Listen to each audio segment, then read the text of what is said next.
The third principle in designing HR systems. In the third principle that we have outlined in our L&T report in 1975, it reads as follows: maximize individual autonomy and growth.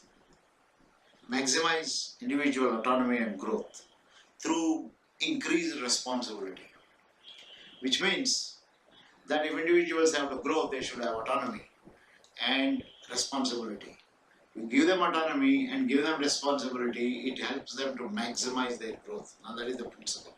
Now in the original report it reads like this: learning experiences get maximized when individuals have opportunities to experiment and also hold the responsibility for outcomes. It's interesting.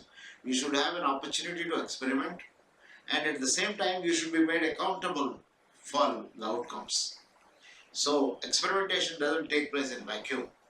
It has to be a responsible experimentation with purpose. It says such learning experiences on the job have a great value for the individual and the organization. So individual grows if you provide learning experiences, and the context of the organization helps the individual to contribute and helps the individual to contribute to the growth of the organization.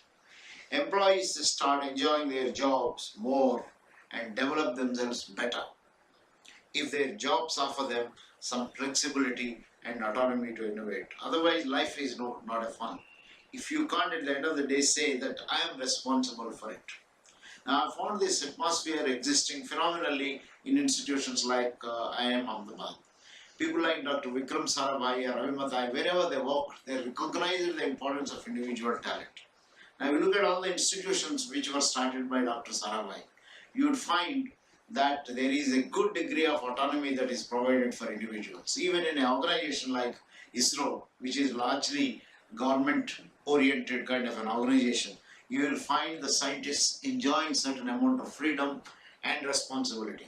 They are responsible for results, but they are given autonomy. So that is what makes an organization like ISRO an enjoyable kind of a workplace. And Sarabhai and Mathai ensure that institute like IIM Ahmedabad, all faculty have full autonomy. They have autonomy in designing their courses, they have autonomy in designing their own kind of research projects, undertaking experiments of the kind they prefer, but they have responsibility for the outcomes. They have to make sure that certain amount of teaching is done, certain number of students are admitted, and they are prepared in terms of their own managerial knowledge, attitude, skills, and things of that kind. So autonomy is important for people to innovate and give their best. The last statement in our principle says HRS should attempt to help employees assume more responsibility. It's not only the organization gives responsibility to you, but you also take responsibility. In the later part of our work, Pareek came up with this very interesting idea of role taking versus role making. So he said that there are certain things which you should be doing on your own and make your own kind of a role. Do not always expect somebody to define your role. You also evolve in your role, and the role evolves with you. So innovative people create new opportunities for themselves and sometimes totally change the role. So this requires a very enlarged kind of a thinking. So the principle says HRS should attempt to help employees assume more responsibility through autonomy in decision making and experimentation. When people are helped to take personal responsibility and have freedom to operate, at the end of the day, they have phenomenal amount of satisfaction that they have made things happen. For example, the amount of freedom I had at IIM Ahmedabad made me to experiment with new types of programs. When I was teaching a number of programs in which I was using a large number of psychometric tools, some of which we developed and some of which I think are standardized tools. At the end of each presentation, people would say that, look, Professor Rao, you helped me to discover whether I am an internal or external on locus of control. You helped me to look at my interpersonal trust. You also helped me to look at my tolerance for ambiguity. But sir, if there is a way in which you can help me to see myself from the other people, You have given us a test. I have answered a set of questions. At the end of it, you have classified me as high or low in internality, externality, and things of that kind. But if only somebody else can tell me whether I come across to the other person as an internal or external, that will be an additional kind of a source of information.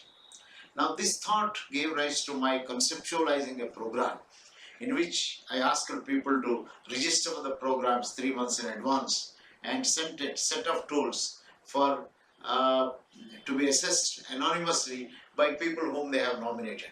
This is what in later years, this is an experiment I did in 1986, and I didn't know at some point of time, US, somebody also is doing something like this, but he's evolving a 360-degree feedback and named it 360-degree feedback.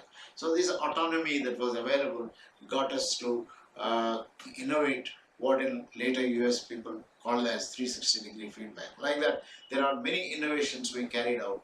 So the essence of this particular principle is, if in a company there is a human resource development department, you should constantly assess the extent to which people have certain amount of autonomy and whether they are able to also use this autonomy to discover and contribute their own talent to the organization and so on.